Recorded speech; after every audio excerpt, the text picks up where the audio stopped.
কিছু বুঝতে পারছেন ওয়াজ? তার মানে মুসলমানদের যেদিন দেখবে ওরা জুম্মার নামাজে, যত লোক জুম্মার নামাজ পড়বে তত লোক ফজরের নামাজে জামাতে হাজির হবে যেদিন, সেই দিন থেকে বুঝে নেবে আমাদের খেল শেষ, আমরা আর মুসলমানদের সঙ্গে পারবো না। আর ইহুদিরা এটা এখনো ভালো রকম বুঝে নিয়েছে। ওরা লক্ষ্য করে এ মুসলমানদের ফজরের নামাজের আজানের জামাতে কজন হয় আর জুম্মার জামাতে কজন হয়। এরা সেই মুসলমানের বাচ্চা, এরা সেই মুসলমানের বাচ্চা। এরা কি করে, জুম্মার নামাজের দিন, জুম্মার দিনে মসজিদে 3 তালা ভর্তি করে দেয়, আর ফজরের নামাজি ইমাম সাহেব আর 5টা বুড়ো ছাড়া আর কেউ পাওয়া যায় না। অতএব এ মুসলমানকে যত মারবি কোনো অপরাধ হবে না। কিছু বুঝতে পারছেন? বাড়ি থেকে ভাববেন। এই কোরআনে আছে 82 জায়গায় বিভিন্ন অ্যাঙ্গেলে নামাজের কথা। কত জায়গা? 82 জায়গায় বিভিন্ন অ্যাঙ্গেলে নামাজের কথা। আর এই কোরআনে আছে 92 জায়গায় লেখাপড়ার কথা। তো কোন সংখ্যাটা বেশি, 82 না 92? তাহলে লেখাপড়ায় পিছিয়ে কেন? কোরআনের প্রথম বাক্য ছিল ইকরা, রিড, পড়ো পড়ো পড়ো। আর মুসলমানদের প্রথম বাক্য গেল গেল গেল গেল। এদের পেট শান্তি তো দুনিয়া শান্তি। অনেক মুসলমানের বাড়িতে গিয়ে দেখবেন, অনেক মুসলমানের বাড়িতে গিয়ে দেখবেন সামসেটগুলোতে বড় বড় কেতাব কেনা আছে, ছেলে আমার মাস্টার, ডাক্তার, ইঞ্জিনিয়ার, প্রফেসর হবে, কোর্টের জজ হবে। আর অনেক মুসলমানের বাড়িতে গিয়ে আজকে দেখবেন সামসেটগুলোতে বিশাল বড় বড় তরকারি হাঁড়ি আছে, মাল বকরাই দেবে বেরোবে। শুনে নিন, ছেলেকে ধনী না বানিয়ে জ্ঞানী বানিয়ে যান, ধনী না বানিয়ে জ্ঞানী বানিয়ে যান। সুশিক্ষায় শিক্ষিত করুন। এখন আপনারা বলবেন, বিথারির মানুষ অনেকে বলবেন, মৌলানা সাহেব আমি তো গরিব লোক, কি করে লেখাপড়া শেখাবো? ওটা কোনো কজ নয়। যে চাই চিনি তাকে যোগাই চিন্তামণি। আপনি কি জানেন ভারতের প্রাক্তন রাষ্ট্রপতি আবু বাকির জয়নাল আবিদিন আব্দুল কালাম, যিনি মারা গেছেন, ভারতের প্রাক্তন রাষ্ট্রপতি, তার বাপের থেকে আপনি খুব গরিব। ভারতের মিসাইল ম্যান বলা হয় যাকে। এই খবর তো রাখেননি আপনারা। এই জন্য ছেলে মেয়েকে সুশিক্ষায় শিক্ষিত করুন। আর পুরুষদেরকে বলে যাচ্ছি, আগে ভালো ছেলে হন, পরে ভালো জামাই হবেন। আমরা এখানে যারা বসে আছি, দাঁড়িয়ে আছি, অনেকে ভালো জামাই হতে পেরেছি, ভালো ছেলে হতে পারিনি। ঠিক না বেঠিক? আগে ভালো ছেলে হন, পরে ভালো জামাই হবেন। আমার শ্বশুর আমাকে বলে আমার জামাই খুব ভালো, আমার শাশুড়ি আমাকে বলে আমার জামাই খুব ভালো। আর আমার জন্মদাতা বাপটা কি বলে জানেন? ও ছেলেকে জন্ম দিয়ে পাপ করেছি। আমার পেটে ধরা মাটা কি বলে জানেন? ওইরাম ছেলে পেটে ধরেছি, ভুল করেছি। কেন? যে মা, যে বাপ আপনাকে আমাকে ছোটবেলায় কোলে করে আদরের চুমা দিল, কি এমন কাজ করলেন, কার মাধ্যমে করলেন? সেই বাম্মাজ আব্বা বলে ডাকে না। শুনে নিন, 75 বছরের বুড়ো বাপটা, 75 বছরের বুড়ো বাপটা যদি এখন 50 বছরের ছেলেটাকে একবার আব্বা বলে ডাকে, ওই 75 বছরের বুড়ো বাপের আব্বা ডাকটা আল্লাহর রহমতের আরশে আজিমের ডাক। এই কোরআনে আছে আল্লাহর নবীদের পরই স্থান হলো বাপ আর মায়ের। একটু ধৈর্যের পরিচয় দিন। এরপরে আসছি 4 নাম্বার হলো মসজিদ কমিটি হতে গেলে ও আতা জাকাত, জাকাত আদায় করতে হবে। যদি গরিব হয় আদায় করতে হবে না, যদি জাকাত ফরজ হয় তার উপরে জাকাত আদায় করতে হবে। অনুরোধ করে বলে যাচ্ছে, এই কোরআনে অনেক জায়গাতে আছে নামাজের পরেই জাকাতের কথা। আকিমুস সালাত ওয়া আতুজ জাকাত। আমরা নামাজ পড়ি, অনেকে জাকাত দেই না। জাকাত না দিলে কি হবে জানেন? ওয়াল্লাযীনা ইয়াকনিজুনা আয-যাহাবা ওয়াল ফিদ্দাতা ওয়া লা ইউনফিকুনাহা ফী সাবিলিল্লাহ ফাবাশশিরহুম বিআযাবিন আলীম। কোরআনের আয়াত সূরা তাওবার মধ্যে আল্লাহ বলেছেন, যারা জাকাত দেয় না তাদের টাকা পয়সা সোনা দানাগুলোকে কিয়ামতের মাঠে আগুনের বেড়ি করে তার গলায় পরিয়ে দেয়া হবে। মা বোনেদেরকে বলে যাচ্ছি, মায়েরা বোনেরা আপনারা জাকাত আদায় করুন। সোনা দানা ব্যবহার করছেন, জাকাত দিন। যদি না দিয়েছেন আল্লাহর গজব পাওয়ার জন্য প্রস্তুত হয়ে যান।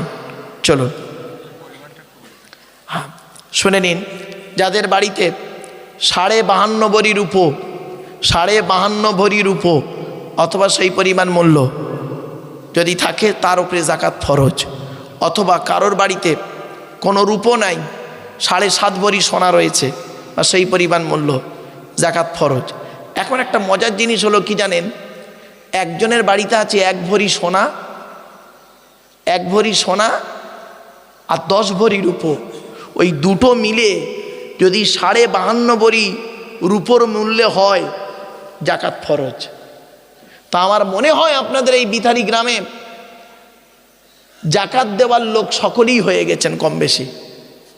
2 ভরি সোনা 1 ভরি সোনা প্রত্যেক মেয়ের কাছেই আছে, পাওয়া যাবে। প্রত্যেক বাড়িতে 1-2 ভরি সোনা আছে, আর রূপো তো আছেই, নুপুর টুপুর এটা ওটা করে ব্যাস হিসেব করে দেখবেন। কোথা আছেন? সহজে ছাড়া হবে না, সহজে আল্লাহ ছাড়বে না।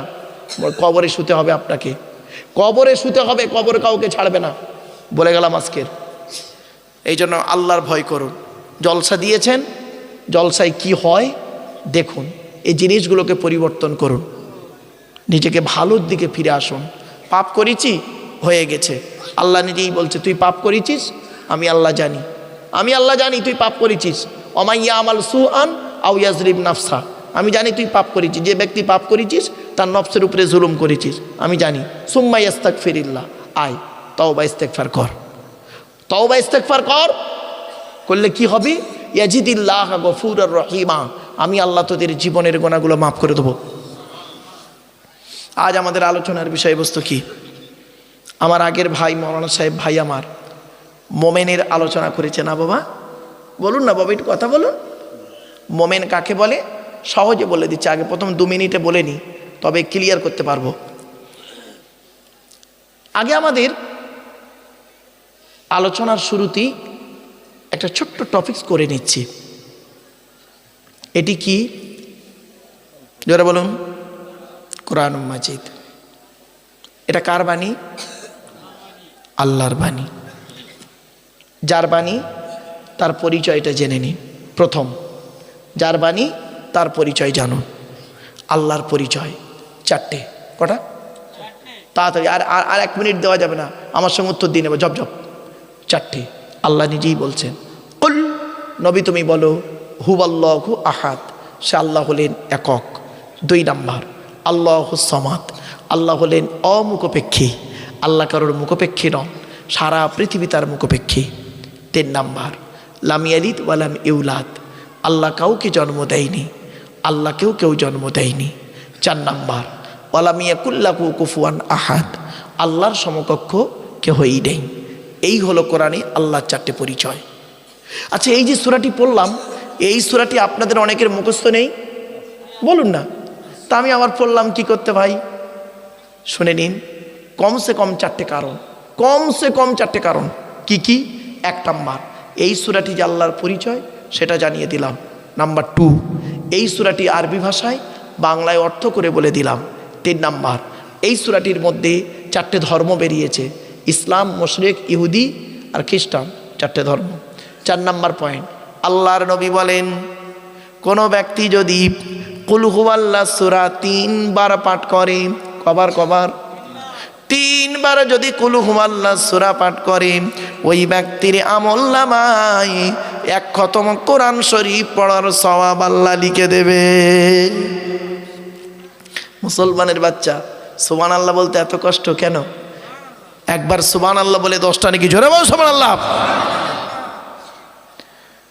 আরেকটা হাদিস, আল্লাহর নবী একদিন দাঁড়িয়ে আছেন, আল্লাহর নবী একদিন দাঁড়িয়ে আছেন, একজন সাহাবী নবীকে এসে বলছেন, ইয়া রাসূলুল্লাহ, আমি কোরআনকে অত্যন্ত ভালোবাসি, আমি কোরআনকে খুব ভালোবাসি।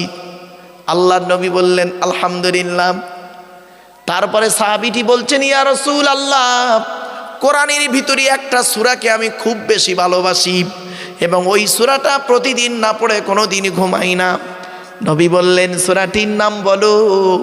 আল্লাহর নবী বললেন, বলার পরে সাহাবী বলছেন, ইয়া রাসূলুল্লাহ, ওই সূরাটির নাম হলো কুল হুয়াল্লাহ সূরা। আল্লাহ রাসূল বলেন, এই কুল হুয়াল্লাহ সূরা বেশি ভালোবাসার কারণে আল্লাহ পাক তোমাকে কিয়ামতের মাঠে নাজাতের ওসিলা করে দেবে। এজন্য রাতে ঘুমানোর সময় অজু করে ঘুমাবেন, রাতে ঘুমানোর সময় অজু করে ঘুমাবেন, কুল হুয়াল্লাহ সূরা পড়ে ঘুমাবেন। মা বোন যারা বক্তব্য শুনছেন শুনে নিন, মেয়েদেরকে বলছি মা বোনেরা রাতে ঘুমানোর আগে অজু করে নেবেন আর কুল হুয়াল্লাহ সূরা 3 বার পড়বেন। কুল আউযু বিরাব্বিল ফালাক একবার, কুল আউযু বিরাব্বিন নাস একবার, আয়াতাল কুরসি যদি মুখস্থ থাকে পড়বেন, সূরা ফাতিহা একবার পড়বেন, দরুদ শরীফ কয়েকবার পড়ে নিজের গায়ে, স্বামীর গায়ে, ছেলে মেয়ের গায়ে ফুঁক দিয়ে ঘুমাবেন। জেন ভূত পরি জাদু বান টোনা কিছুই লাগবে না। জোরে বলুন। মুরব্বীদেরও বলে দিচ্ছি, আপনি তো বয়স হয়ে গেছে, 60 বছর বয়স হয়ে গেল, দাড়ি তো সব পেকে গেল, তা আপনি নিজে নাতির গায়ে ফুঁক দিতে পারেন না? হ্যাঁ, লোকের ভরসা করে পড়ে থাকেন, নিজে আমলটা করুন। ইসলাম শেখায়, অপরের উপরে নির্ভরশীল হতে বলেনি। ইসলাম বলে তুমি নিজে চেষ্টা করো, শেখো, আমল করো, এটাই হলো ইসলামের আদর্শ। চলো এবারে আসছি, আল্লাহ যুগে যুগে নবী রসুল পাঠিয়েছেন আর যুগে যুগে কেতাব পাঠিয়েছেন। তা আমরা আজকে যে কেতাবের আলোচনা করব, কেতাবটির নাম হলো কোরআনুল মাজিদ। এখন কোরআনের পরিচয়টা দিই। কোরআনের পরিচয় কি? কোরআন আল্লাহর তরফ থেকে জিবরাইলের মাধ্যমে হযরত মুহাম্মদ সাল্লাল্লাহু আলাইহি সাল্লামের উপরে আরবের মক্কা নগরীর নিকটবর্তী একটি গুহাটির নাম হলো হেরা। হেরা নামক গুহাতে 610 খ্রিস্টাব্দে, কত বললাম, কত 610 খ্রিস্টাব্দে 1 ফেব্রুয়ারি সোমবার, আর আজকের তারিখটা কত ছিল বাবা? 11ই ডিসেম্বর 2025 সাল, বৃহস্পতিবার, তাই তো? আর কোরআন এসেছে 610 সাল 1 ফেব্রুয়ারি সোমবার। আজ বাড়িতে যাবেন, গিয়ে মাইনাস প্লাস করবেন, করলেই পেয়ে যাবেন কতদিন আগে কোরআন নাজিল হয়েছে। আমি পরিষ্কার বলে দিচ্ছি তো। চলো, 610 খ্রিস্টাব্দে 1 ফেব্রুয়ারি সোমবার কোরআনের প্রথম আয়াত নাজিল হলো ইকরা, রিড, পড়ো পড়ো পড়ো। এ কোরআনের ভিতরে কি আছে? 30টা পারা, 540টা রুকু, 114টা সূরা, 14 থেকে 15 খানা সাজদা, 7টা মানজিল, 8 থেকে 12 খানা সাক্তা, 6666টা আয়াত, কেউ বলেছেন 6236টা আয়াত, 3,23,215টা অক্ষর। এ কোরআন 22 বছর 9 মাস কয়েকদিন, কম বেশি 23 বছর ধরে কোনো ঘটনাকে কেন্দ্র করে, কোনো ব্যক্তিকে কেন্দ্র করে, কোনো বস্তুকে কেন্দ্র করে, কোনো জায়গাকে কেন্দ্র করে কোরআনের আয়াতগুলো নাজিল হয়েছে। 6000 আয়াত নাজিল হয়েছে, 12,000 জায়গায় নাজিল হয়েছে। কটা জায়গার নাম জানেন? শুধু মক্কা আর মদিনাই তো জানেন। 12,000 জায়গায় নাজিল হয়েছে, 6000 আয়াত। চলো একটা একটা করে বলি। এবার আসছি, আজকে আমাদের আলোচনার বিষয় হবে পৃথিবীতে দুটো দল আছে। এক দল আছে আল্লাহকে বিশ্বাস করে, এক দল হলো আল্লাহকে বিশ্বাস করে না। যারা আল্লাহকে বিশ্বাস করে তাদেরকে বলে মোমেন। কি বললাম বাবা? মোমেন। সেই মোমেনের আলোচনা আমার ভাই করেছেন, আমি আর করলাম না। আর যারা আল্লাহকে বিশ্বাস করে না, অস্বীকার করে, ইসলামিক পরিভাষায় তাদের বলে কাফের। কি বললাম? কাফের। হয়ে গেল, দুটো দল বেরোলো, মোমেন আর কাফের। এই মোমেন আর কাফেরের মাঝখানে একটা দল আছে, মারাত্মক খাতারনাক, ক্যান্সারের থেকেও খারাপ। সেই দলটার নাম হলো কি জানেন? মুনাফিক। তো আজকে আমার আলোচনা হবে, কোরআনের একটা সূরা আছে সূরায়ে মুনাফিকুন। সূরায়ে মুনাফিকুনের তাফসীর হবে, শুনতে রাজি আছেন? মুনাফিক কারা? মুনাফিকের চিহ্ন কি কি? মুনাফিকের দেখতে কেমন হয়? মুনাফিকের কথাবার্তা কেমন হয়? মুনাফিকের চালচলন কেমন হয়? মুনাফিকের ওঠা বসা কেমন হয়? মুনাফিকের শারীরিক গঠন, দৈহিক গঠন, মানসিক চিন্তাভাবনা, পোশাক আশাক সবই সূরার মধ্যে ঢোকানো আছে। বলবো? ঠিক আছে, চলুন। আপনারা আমার সঙ্গে একটু সাথ দিলেই হবে বাপ, আর কিছু নাই। এবার আসছি, এ বাবা বস, বাপ বস। এবার আসছি, কোরআন আমাদের টপিকসটা কি বেরোলো? সূরা মুনাফিকুন। আচ্ছা, সূরা মুনাফিকুনের পরিচয়টা বলে দিই। সূরাটার নাম সূরা মুনাফিকুন। সূরাটির ভিতরে কি আছে? 11টা আয়াত আছে। কত কত কত? মাত্র 11টা আয়াত, দুটো রুকু, 11টা আয়াত। 11টা আয়াত যদি আমি এক একটা আয়াতের ব্যাখ্যা 10 মিনিট করে করি, 110 মিনিট হয়। তো ভয় নেই, টেনশনে অনেকে ভুগছেন, টেনশন করতে হবে না, তাড়াতাড়ি শেষ করে দেবো, চিন্তা নেই। 2 মিনিট 3 মিনিট করে এক একটা আয়াত করি, সংক্ষেপে হয়ে যাবে। তবে একটু গুরুত্ব দিয়ে কথাটা শুনতে হবে। চলো, আজকে আমাদের আলোচনার টপিকটা পেয়ে গেলাম। এবার আসছি, কোরআন যার উপরে নাজিল হয়েছে তার নাম কি? হযরত মুহাম্মদ সাল্লাল্লাহু আলাইহি সাল্লাম, অর্থাৎ আমাদের নবী, তাই তো? আচ্ছা, নবীদের পরিচয় কটা? 3টে। কটা কটা? 3টে। এগুলো না শুনলে এ আলোচনা শোনা বেকার। 1 নাম্বার আল্লাহর পরিচয় 4টে, নবীদের পরিচয় 3টে। কি কি? 1 নাম্বার, যিনি নবী হবেন তার চরিত্র উত্তম হতে হবে। 2 নাম্বার, যিনি নবী হবেন তার উপরে আল্লাহর তরফ থেকে ওহী নাযিল হতে হবে। 3 নাম্বার, যিনি নবী হবেন তার দ্বারায় অলৌকিক ঘটনা ঘটতে হবে, 1টা হোক বা 50টা হোক। পৃথিবীতে যত নবী এসেছেন প্রত্যেক নবীর মাধ্যমে আল্লাহ পাক 1 থেকে 50টার ভিতরে মুজিজা দিয়েছেন। আমার নবী বিশ্ব নবী কুল কায়নাতের রাসূল রাহমাতুল লিল আলামিন মুহাম্মদ সাল্লাল্লাহু আলাইহি ওয়াসাল্লামের মাধ্যমে আল্লাহ পাক পৃথিবীতে 1000-এরও বেশি মুজিজা দিয়েছেন। কটা জানেন? কটা জানি আমরা? আসুন 2-1টা বলবো আজকের, দাঁড়ান। এবার আসছি, আমাদের নবীর পরিচয়টা কি এটা জেনে নিতে হবে। যেহেতু তার উপরে কোরআন নাজিল হয়েছে, তার পরিচয় জানবো না। মুখে শুধু আই লাভ মুহাম্মদ সাল্লাল্লাহু আলাইহি সাল্লাম বললে হবে না। মুখে আপনি বলে দিন আই লাভ মুহাম্মদ সাল্লাম, ওর নাম ভালোবাসা নয়, ওর নাম ভালোবাসা নয়। চলুন, কোরআনে বলা হয়েছে আতিউ ইয়া আইয়ুহাল্লাযীনা আমানু, হে ঈমানদার বান্দাগণ, আতিউল্লাহ ওয়া আতিউর রাসূল, তোমরা আল্লাহকে অনুসরণ করো, রাসূলকে অনুসরণ করো। ওয়ালা তুবতিলু আমালাকুম, তোমাদের আমলগুলো আমি আল্লাহ বরবাদ করব না।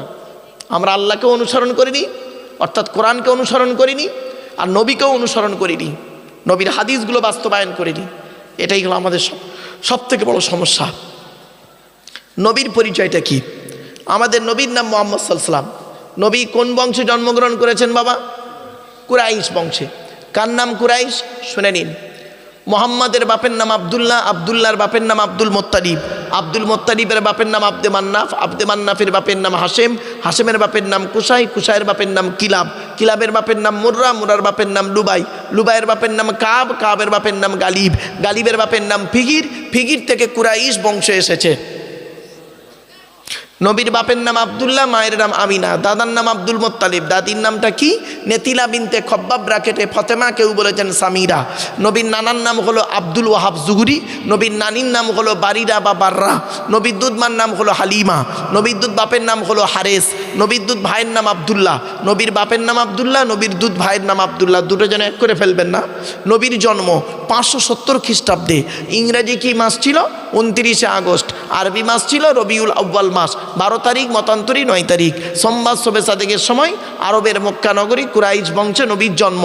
নবীর বাপেরা হলো 10 ভাই, নবীর মায়েরা হলো 19 বোন। এইটা টেনে টেনে বললে সুবহানাল্লাহ জোরে বলতেন। কারণ আপনাদের মাথায় মৌলবীরা ঢুকিয়ে দিয়েছে কিছু মৌলবী, যে টেনে বলার পরে সুবহানাল্লাহ বলতে হয়, ভালো কথা বলে সুবহানাল্লাহ জোরে বলতে হয়। এটা আপনাদের মাথায় এখনো ঢোকানো হয়নি। তো বাবা, অনুরোধ করে বলছি, ভালো কথা শোনার পরে সুবহানাল্লাহ বলবেন, আল্লাহ খুশি হবে। চলো, নবীর বাপেরা হলো 10 ভাই, নবীর মায়েরা হলো 19 বোন, নবীর 9টা চাচা, 18টা খালা, 6টা ফুপু, 7টা ছেলে মেয়ে। আপনি নবী তো কিছুই জানেন না। নবীর 9টা চাচার নাম কি? 9টা চাচার নাম শুনুন। বড় চাচার নাম হারেস। কি বললাম বাবা? হারেস, জুবাইর, মুকাইম, ফাইদাক, জাইদাক, আবুল আহাব, হামজা, আব্বাস, আবু তালেব। নবীর বাপ হলো আব্দুল্লাহ। নবীর 7টা ছেলে মেয়ে, 3টে পুত্র সন্তান, 4টে কন্যা সন্তান। 3টে পুত্র সন্তানের নাম কি? বড় ছেলেটার নাম কাসেম, পরের ছেলেটার নাম তাহের বা তৈয়েব, ছোট ছেলেটার নাম হলো ইব্রাহিম। 4টে কন্যা সন্তানের নাম কি? বড় মেয়েটার নাম জয়নাব, রুকাইয়া, উম্মে কুলসুম, ছোট মেয়েটার নাম হলো ফতেমা, যার সঙ্গে নবীজি আলীর বিবাহ দিয়েছিলেন। আলীকে জামাই করতে গেলেন কেন নবীজি? আরবে কি ছেলে খুব অভাব ছিল? তাও নয়। আর হযরত আলী রাদিয়াল্লাহু তাআলা আনহু কি কোটিপতি ছিলেন? তাও নয়। তাহলে অনেক কারণ ছিল। আল্লাহ পাক হযরত আলীর মধ্যে অনেক গুণ দান করেছিলেন। প্রত্যেক সাহাবীর মধ্যে আল্লাহ পাক একাধিক গুণ দান করেছেন, আলীর মধ্যেও আল্লাহ দান করেছিলেন। তো সেখান থেকে দুটো গুণ অনেক আলোচনা করতে করতে বেরিয়ে আসবে, এখন আর বলছি না। এখান থেকে শিক্ষা নিয়ে নিন, কোন ছেলেকে জামাই করবেন, যে ছেলের মধ্যে কমসে কম দুটো গুণ পাবেন সেই ছেলেকে জামাই করবেন। আর কোন মেয়েকে বৌমা করবেন, যাই তাই মেয়েকে বৌমা করবেন না, সাদা চামড়া দেখে ছুটবেন না, সব সাদা চামড়ার মেয়ে ভালো নয়। বাংলায় একটা কথা আছে, নদীর জল ঘোলা ভালো, জাতের মেয়ে কালো ভালো। খারাপ সেন্স নেবেন না। নদীর জল ঘোলা ভালো, জাতের মেয়ে কালো ভালো। কোন মেয়েকে বৌমা করবেন, এই কোরআনে আল্লাহ বলে দিয়েছেন যে মেয়ের মধ্যে কমসে কম 6টা গুণ পাবেন। আর কোন ছেলেকে জামাই করবেন, যে ছেলের মধ্যে কমসে কম 2টো গুণ পাবেন। আর একটা কথা বলি, এখানে এত মানুষ বসে আছেন, দাঁড়িয়ে আছেন, আমাদের বাড়িতে 4 শ্রেণীর মেয়ে ছেলে আছে। কে কে? মা, বোন, মেয়ে, বউ। মা, বোন, মেয়ে, বউ। এই 4 শ্রেণীর মেয়ে ছেলে আপনি কি করে বুঝবেন জান্নাতে যাবে না জাহান্নামায় যাবে? শুনে নিন, বাস্তব বলছি। আল্লাহ রসুল বলেছেন যে সমস্ত মেয়েদের মধ্যে কমসে কম 6টা অভ্যাস থাকবে, কটা 6টা অভ্যাস যে মেয়ের মধ্যে থাকবে, ওই মেয়ে ছেলে যত নামাজ পড়ুক, রোজা রাখুক, হজ করুক, তাহাজ্জুদ পড়ুক, ওই মেয়ে ছেলে কিয়ামতের মাঠে জাহান্নামায় যাবে।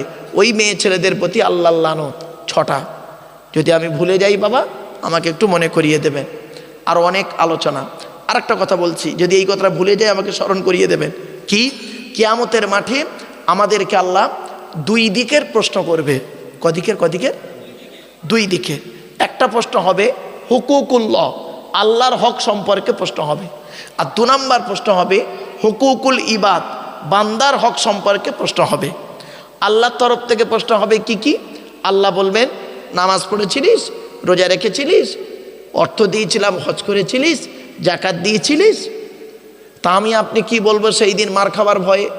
আল্লাহ, মাঝে মাঝে নামাজ পড়েছি, মাঝে মাঝে রোজা রেখেছি, আবার করেছি কি, রোজা রাখতে না পারলে ইফতারের মজলিসে বসে পড়েছি। রাগ করবেন না। আচ্ছা, তো সেদিন আল্লাহ দয়ালু দয়াবান, যদি মাফ করেন তো পার হয়ে গেলাম, আর যদি বলে আব্দুল্লাহিল মারুফ দাঁড়া, তোর খবর আছে, হয়ে গেল, শেষ। ও যত পীর সাহেব, মলি সাহেব, যেই সাহেব হোক না কেন, যদি আল্লাহ পার করে দেয়, দয়ালু দয়াবান তিনি বলেছেন, ইন্নাল্লাহা লা ইয়াগফিরু আন ইউশরাকা বিহি ওয়া ইয়াগফিরু মা দুনা যালিকা লিমান ইয়াশা। আল্লাহ শিরককারীর গুনাহ মাফ করবে না তওবা ছাড়া, আর যত অন্য কোনো গুনাহ মাফ করলে করতে পারেন। তো সেদিন যদি আমাকে আপনাকে আল্লাহ বলে, আব্দুল্লাহিল মারুফ যা, বিতারির মানুষেরা তোদের ছেড়ে দিলাম, যা, আজ দিনটা তোদের ছেড়ে দিলাম, যা, আজ তুই মাফ, তাহলে বেঁচে গেলেন। আর যদি বলে বেটা দাঁড়া, তোর খবর আছে, তাহলে হয়ে গেল, 1 নম্বর। আর দ্বিতীয় প্রশ্ন হলো বান্দার তরফ থেকে প্রশ্ন। এখানে যত নারী পুরুষ আমার ওয়াজ শুনছেন, আমরা সবাই ধরা পড়ব বান্দার তরফের প্রশ্ন। বান্দার তরফ থেকে 10 রকমের প্রশ্ন হবে। একজন পুরুষকে, এই পুরুষেরা শুনে নিন, একজন পুরুষকে 10 রকমের প্রশ্ন করবে কিয়ামতের মাঠে। এই 10টা প্রশ্নের উত্তর যদি দিতে পারেন তাহলে আপনি জান্নাতি, নইলে আপনার অবস্থা খারাপ। সে পীর সাহেব, মনি সাহেব, মুফতি সাহেব, যেই সাহেব হোক। বাবা যদি ভুলে যাই আমার একটু মনে করিয়ে দেবেন। চলুন এবার আসছি, আমাদের আলোচনার বিষয় হচ্ছে আজকে মুনাফিকের আলোচনা। মুনাফিক তাকে চিনবেন কি দেখে? আল্লাহর নবী বলছেন, আমি বলিনি। তার আগে একটা পৃথিবীর সেরা মুনাফিকের নাম বলছি। সেরা মুনাফিকের নাম হলো, রসুলের যুগে ছিল, মুনাফিকটার নাম হলো আব্দুল্লাহ ইবনে উবাই। কি বললাম? নামটা বলুন।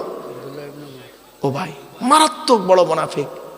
সে মানে নবীর সাথেও চলতো, নবীর সঙ্গে কথা বলতো, সব কিছু করতো, কিন্তু ভেতরতে ভেতরতে কি করতো?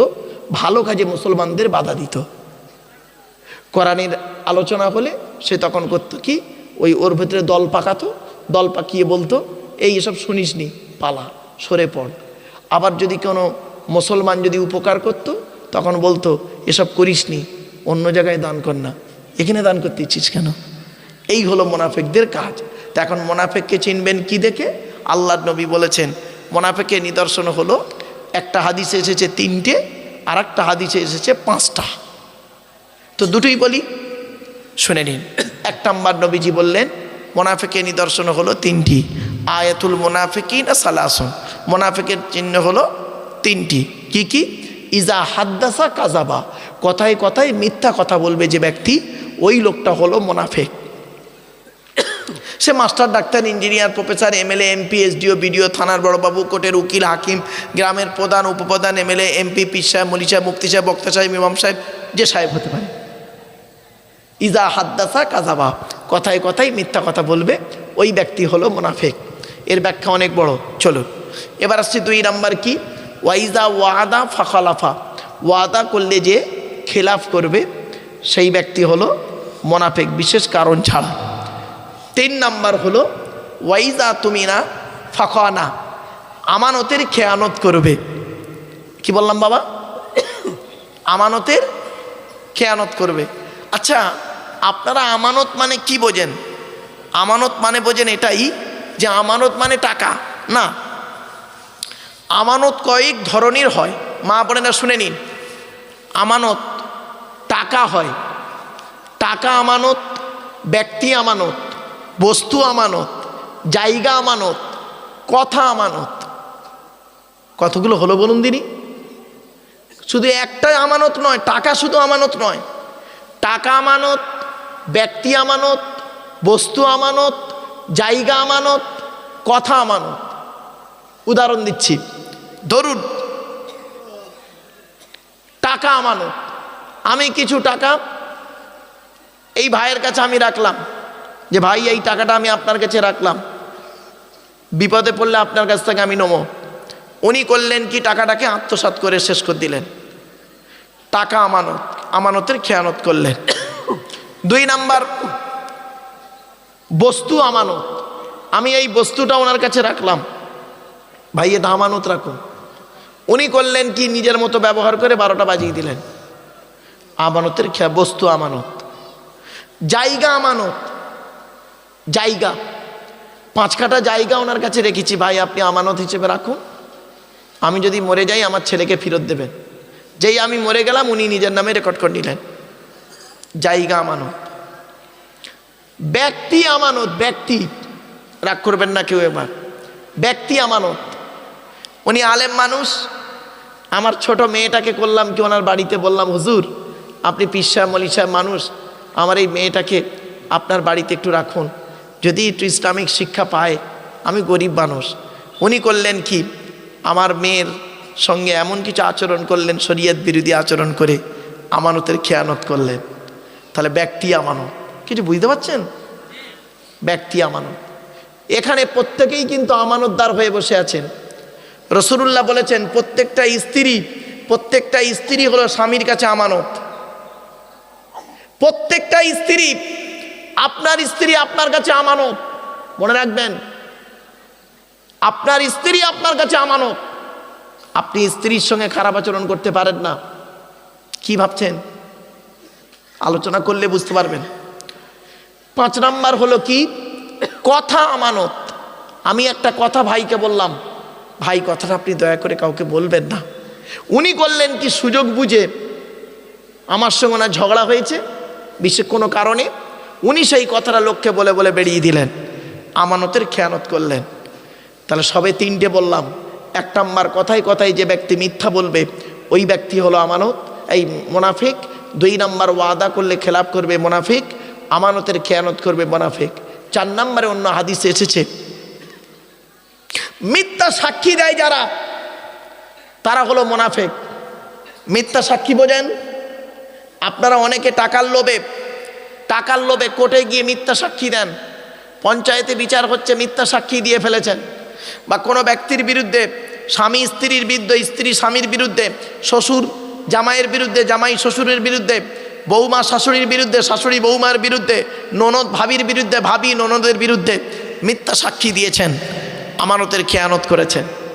মিথ্যা সাক্ষী দেওয়া শাহাদাতু কাউলি জুর, রাসূলুল্লাহ বলেছেন শাহাদাতু কওলি জুর, যারা মিথ্যা সাক্ষী দেয় তারা হলো মুনাফিক। 5 নাম্বার হলো যারা গালিগালাজ করে, ঝগড়ার সময় কথা বলতে বলতে কথায় কথায় যারা গালিগালাজ করে তারা হলো মুনাফিক। ঝগড়া হচ্ছে, তর্ক হতে হতে দেখবেন অনেক ব্যক্তি আছে তারা গালিগালাজ করে। সে যেই শ্রেণীর লোক হতে পারে, আলেম হতে পারে, পীর সাহেব, মনি সাহেব, মুফতি সাহেব, বক্তা সাহেব, ইমাম সাহেব, কোনো নেতা মন্ত্রী যেই হতে পারে, ওসব দেখার দরকার নেই। রসুলের হাদিস তার পথেই চলবে। এরপরে আল্লাহ বলছেন মুনাফিকদের অবস্থা কোথায়? মুনাফিকদের অবস্থা কোরআন বলছে ইন্নাল মুনাফিকিনা ফিদ দারকিল আসফালি মিনান নার। 5 নম্বর পারার 20 নম্বর পৃষ্ঠা 12 নম্বর লাইন, সূরার নাম সূরা নিসার মধ্যে আল্লাহ বলে দিলেন মুনাফিকদের ঠিকানা হলো জাহান্নামের সবথেকে নিকৃষ্ট জায়গা। আর মুনাফিকদের কাজ কি? মুনাফিকদের কাজ শুনুন, আল মুনাফিকুনা ওয়াল মুনাফিকাতু বা'দুহুম মিন বা'দ ইয়া'মুরুনা বিল মুনকারি ওয়া ইয়ানহাউনা আনিল মা'রুফ। সূরা তাওবার মধ্যে আল্লাহ বললেন মুনাফিকদের কাজটা কি জানো? মুনাফিকরা ভালো কাজে মানুষকে বাধা দেয়, ভালো কাজে মানুষকে বাধা দেয়, তারা হলো মুনাফিক। আর খারাপ কাজে মানুষকে উদ্বুদ্ধ করে, মানুষকে উৎসাহিত করে খারাপ কাজে, তারা হলো মুনাফিক। কোরআন বলছে, আমি বলিনি, ইয়া'মুরুনা বিল মুনকারি ওয়া ইয়ানহাউনা আনিল মা'রুফ। তাই নবীজির কাছে একদিন মুনাফিকের মধ্যে সরদার আব্দুল্লাহ ইবনে উবাই এসে বলছে কি জানেন, ইয়া রাসূলুল্লাহ, কিছু মুনাফিক লোককে নিয়ে এসে বলছে আপনি আল্লাহর রাসূল। তাই আল্লাহ পাক এই সূরাটা নাজিল করে দিলেন। এর আগে একটা ঘটনা আছে, ঘটনাটা কি শুনে নিন। বনু মুস্তালিক যুদ্ধে নবীজি এখন যুদ্ধের ময়দানে গিয়েছেন। এখন অত্যাধিক পানির সমস্যা পড়েছে, পানির সমস্যা। তো নবীজি করলেন কি, কাফেলাদেরকে নিয়ে একটা জায়গায় পানির ব্যবস্থা আছে দেখলে সেখানে দাঁড়ালেন। সেখানে কুয়ার কাছে পানিকে কেন্দ্র করে একজন মুহাজির আর একজন আনসার, 2 সাহাবীর মধ্যে একটু তর্ক বিতর্ক হয়, ঝগড়া শুরু হয়। মুহাজির কাদের বলে শুনে নিন, আগে আনসার আর মুহাজিরটা আগে শুনে নিন, আম লোকেরা শুনে নিন। যারা মক্কা থেকে মদিনায় গিয়েছে, আল্লাহ এবং নবীর ভালোবাসায় গিয়েছে, তাদের বলে মুহাজির।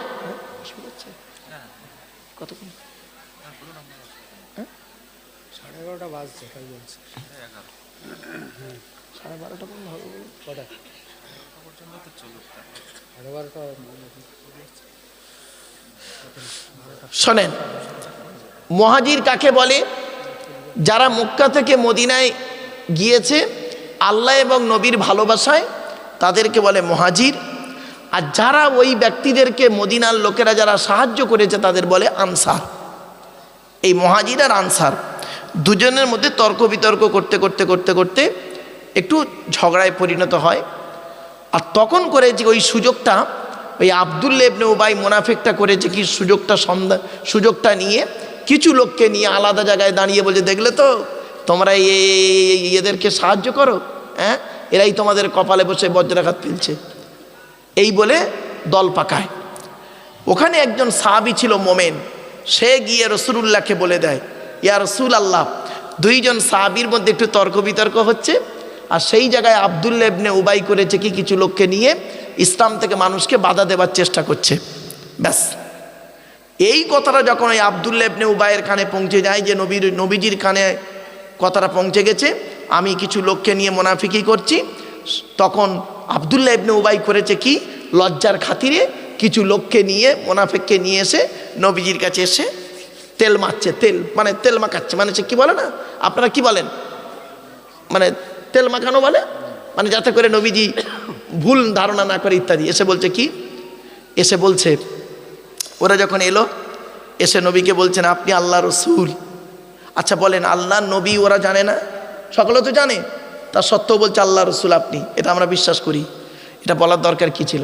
তাই আল্লাহ পাক বললেন বিসমিল্লাহির রহমানির রহিম, ইদা জাআকাল মুনাফিকুনা ক্বালু নাশহাদু ইন্নাকা লারাসূলুল্লাহ ওয়াল্লাহু ইয়ালামু ইন্নাকা লারাসূলুহু ওয়াল্লাহু ইয়াশহাদু ইন্নাল মুনাফিকিনা লাকাযিবুন। ইযা জাকাল মুনাফিকুন, মুনাফিকরা যখন নবী আপনার কাছে এলো, এসে তারা কি বলল? কলু, তারা বলল, নাশহাদু, আমরা সাক্ষ্য দিচ্ছি, ইন্নাকা লা রাসূলুল্লাহ, নিশ্চয়ই আপনি আল্লাহ রসুল। অবাক! আরে আল্লাহ রসুল তো সকলেই জানে, তো এটা বলার দরকার কি ছিল? তার মানে একটু ইয়ে করা, একটু কি বলবো, আপনাদের ভাষাটা কি বলবো, একটু অনুনয় বিনয় করে যাতে করে নবীর মনটা পাওয়ার ধান্দা। মুনাফিকদের কাজ এটা, কখনো এদিকে কখনো ওদিকে, মুযাবযাবিন বাইনা যালিকা লা ইলাহা হাউলা ওয়ালা ইলাহা হাউলা। এজন্য বলি বাবা, জীবনে মুনাফিকি করবেন না। মানুষের উপকার করতে না পারলে ক্ষতি করতে যাবেন না, মুনাফিকি জীবনে করবেন না। মা বোন বাবাজি যুবক ভাইদেরকে বলছি, আল্লাহু ইয়ালামু ইন্নাকা লা রাসূলুহু, আল্লাহ অবশ্যই জানেন নিশ্চয়ই আপনি আল্লাহর রাসূল। আল্লাহু ইয়াশহাদু, আল্লাহ সাক্ষী দিচ্ছেন, ইন্নাল মুনাফিকিনা লাকাযিবুন, নিশ্চয়ই মুনাফিকরা হলো মিথ্যাবাদী। এজন্য মুনাফিক থেকে দূরে সরে থাকবেন। ইসলামের চরম ক্ষতিকারক বস্তু ব্যক্তি কারা জানেন? শুনে নিন, ইসলামের চরম সবচেয়ে ক্ষতি করেছে যারা, তারা হলো মুনাফিক। মুনাফিক মুসলমান না, ইসলামের চরম ক্ষতিকারক জিনিস। এজন্য অনুরোধ করে বলে যাচ্ছি, বাপ, ইমান যদি মজবুত করতে চান, মুনাফিকদের সঙ্গে সম্পর্ক রাখবেন না। কারণ বুঝতেই পাচ্ছেন, আমি আর বেশি বিস্তারিত আলোচনা করলাম না, কারণ এই আয়াতের ব্যাখ্যায় যদি আমি করি বাস্তব জীবন থেকে, আপনাদের মাথা ঠিক থাকবে না। এজন্য আমি বিস্তারিত এদিকে আলোচনা করলাম না, খালি একটু ইঙ্গিত দিয়ে যাচ্ছি, বুঝে নিন। হয় মোমেন হন, নয় মোমেন থেকে সরে যান, এটাই যথেষ্ট। মাঝখানে থেকে মোমেনের সঙ্গে এদের সঙ্গে ওই করতে করতে করতে করতে মুনাফিকি করতে করতে ইসলামের চরম ক্ষতি করতে যাবেন না, এতে করে কঠিন পাপ হবে, আপনি ঠিকানা জাহান্নাম। আল্লাহ বলেছেন, ইন্নাল মুনাফিকিনা ফিদ-দারকিল আসফালি মিনান নার, মুনাফিকদের ঠিকানা হলো জাহান্নামের সব থেকে নিকৃষ্ট জায়গা। এজন্য মুনাফিক থেকে দূরে সরে থাকবেন। মুনাফিক খুব খাতারনাক ব্যক্তি। মুনাফিককে চিনবেন কি দেখে? চলুন। মুনাফিকরা কি করে জানেন? কথায় কথায় কসম খায়। ওই আব্দুল্লাহ ইবনে উবাই এসে বলছে, আল্লাহর কসম করে বলছি আপনি আল্লাহ রসুল, কসম খায়। তখন আল্লাহ পাক বলেন, ইত্তাখাযু আইমানাকুম জুন্নাতান ফাসাদ্দু আন সাবিলি ইন্নাহুম সাআ মা কানু ইয়ামালুন। আল্লাহ পাক বললেন, ওরা ওদের কসমটাকে ঢাল স্বরূপ করে, জানে কসম করে যদি বলা হয় তাহলে আল্লাহ নবী এটা বিশ্বাস করে নেবে, কিন্তু না, নবী আল্লাহ বলছেন না, ওরা এই কসমটাকে ওরা ঢাল করছে তোমার কাছে। ইত্তাখাযু আইমানাহুম জুন্নাতান ফাসাদ্দু আন সাবিলি ইন্নাহুম সাআ মা কানু ইয়ামালুন। এটা ওরা যে কাজগুলো করে খুব নিকৃষ্ট কাজ করে। এরপরে আল্লাহ বলছেন, যালিকা বিআন্নাহুম ইত্তাখাযু, একবার দরুদ শরীফ, আল্লাহুম্মা সাল্লি আলা মাওলানা মুহাম্মদ ওয়া আলা আলি সাইয়্যিদিনা মুহাম্মদ। বাপেরা, আমি বুঝতে পারছি আপনারা হয়তো বক্তব্যের প্রতি অতটা অ্যাটেনশন না হলো, আমি আপনাদেরকে অনুরোধ করছি যে আলোচনাটা করছি না, খুব তাড়াতাড়ি শেষ করে দেবো, চিন্তা নেই। আর 15 থেকে 20 মিনিট সময় দিতে পারবেন? পারবেন আপনারা? 15 থেকে 20 মিনিট। এই সূরাটা যেহেতু শুরু করেছি, বাবা এই সূরাটা মুখস্থ, আমার সূরাটা মুখস্থ। কোরআনকে সামনে নিই কেন জানেন? যদি মুতাশাবিহাত আয়াত লাগে, সেই জন্য আমি কোরআনকে সামনে নিয়ে বসি। যাই হোক, সূরাটাই গোটা মুখস্থ, তবে অন্তত সূরাটার ব্যাখ্যা করতে সময় না দিলেও অন্তত সূরাটা যেহেতু ধরে ফেলেছি, অন্তত বাংলা মানেটুকু করতে দিন। আর আমি যুবক ভাইদেরকে অনুরোধ করছি, ভাইরা এখনই তো শেষ হয়ে যাবে, 20 মিনিটের মধ্যেই শেষ করে দেবো। বাবা একটু ভেতরে এসো না, বাপ একটু ভিতরে চলে এসো, প্যান্ডেলের ভিতরে চলে এসো না বাবা, আল্লাহর কোরআনের ছায়াতলে চলে এসো। আমি অনুরোধ করছি, এই যুবক ছেলেরা চলে এসো বাপ, চলে এসো। আমি শেষ করে দেবো বাপ, চিন্তা আমি বুঝে নিয়েছি বাবা। আমার একটা অভিজ্ঞতা নেই, কলেজ ইউনিভার্সিটির ছেলে মেয়ে পড়ে একটা এক্সপিরিয়েন্স নেই, একটা কমসে কম একটা এক্সপিরিয়েন্স থাকবে। বাবা চলে এসো, চলে এসো বাপ। যালিকা বিআন্নাহুম আমানু সুম্মা কাফারু ফাতুবিয়া আলা কুলুবিহিম ফাহুম লা ইয়াফকাহুন। আল্লাহ পাক বলছেন, এরা এজন্যই এটা করে, আল্লাহ এরা ঈমান আনার পরে কুফরি করেছে, ঈমান এনেছে তারপরে কুফরি করেছে। ফাতুবিয়া আলা কুলুবিহিম ফাহুম লা ইয়াফকাহুন, তাদের অন্তরে আল্লাহ পাক মোহর মেরে দিয়েছে, এরা এটা বুঝতে পারে না। এরপরে আল্লাহ বলছেন, নবী মুনাফিকদের দেখতে কেমন হয়? আল্লাহ পাক কোরআনে বলছেন ওয়াইদা রাআইতাহুম তু'জিবুকা আজসামুহুম ওয়া ইন ইয়াকুলু তাসমা লিকাওলিহিম কাআন্নাহুম খুশুবুম মুসান্নাদা কাআন্নাহুম খুশুবুম মুসান্নাদা ইয়াহসাবুনা কুল্লা সাইহাতিন আলাইহিম হুমুল আদু ফাহজারুহুম কাতালাহুমুল্লাহু আন্না ইউফাকুন। শোনেন মুনাফিকদের দেখতে কেমন হয়? আল্লাহ পাক বলছেন ইত্তাখাযু আইমানাকুম জুন্নাতান ফাসাদ্দু আন সাবিলি, আগেই বলে দিয়েছি। এরপরে আল্লাহ বলছেন নবী মুনাফিকদের দেখতে কেমন হয় জানো? ওয়াইদা রাআইতাহুম তু'জিবুকা আজসামুহুম, ওদের দেহগুলো খুব সুন্দর হয়, তুমি ওদের দেখলেই চমকে যাবে, মনে হবে কি সুন্দর, বাপরে বাপ হেভি মানুষ, কথাবার্তায় খুব ভালো, চালচলনে খুব স্মার্ট, হ্যাঁ পরিষ্কার পরিচ্ছন্ন, একদম পুরো দেখলে মনে হবে যেন ফেরেশতা মার্কা লোক। ওয়াইদা রাআইতাহুম তু'জিবুকা আজসামুহুম, নবী তোমাকে আশ্চর্য করবে ওদের দেহগুলোকে। ওয়াইদা রাআইতাহুম তু'জিবুকা আজসামুহুম ওয়া ইন ইয়াকুলু তাসমা, আর ওরা যখন কথা বলে না, মুনাফিকরা যখন কথা বলে কায়দা কৌশল করে বলে, কায়দা কৌশল করে বিভিন্ন পন্থায় কথা বলে। মোমেন ব্যক্তি যে হবে না সাদামাটা কথা বলবে, মোমেন ব্যক্তিদের কথা হলো সাদামাটা সহজ সরল কথাবার্তা মোমেনের কথা, আর মুনাফিকদের কথা হবে পেঁচিয়ে কথা, পেঁচিয়ে কথা হবে মুনাফিকদের কথা, আর মোমেনের কথা হবে কি সরল সাদামাটা কথা। এটা মনে রাখবেন সব সময়ের জন্য। তাই আল্লাহ পাক বলছেন ওয়া ইন ইয়াকুলু তাসমা লিকাওলিহিম, ওরা যখন কথা বলে আপনি তো মনোযোগ সহকারে শোনেন, কি বলছি রে বাবা, কিনা কথা বলছে। ওয়া ইন ইয়াকুলু তাসমা লিকাওলিহিম,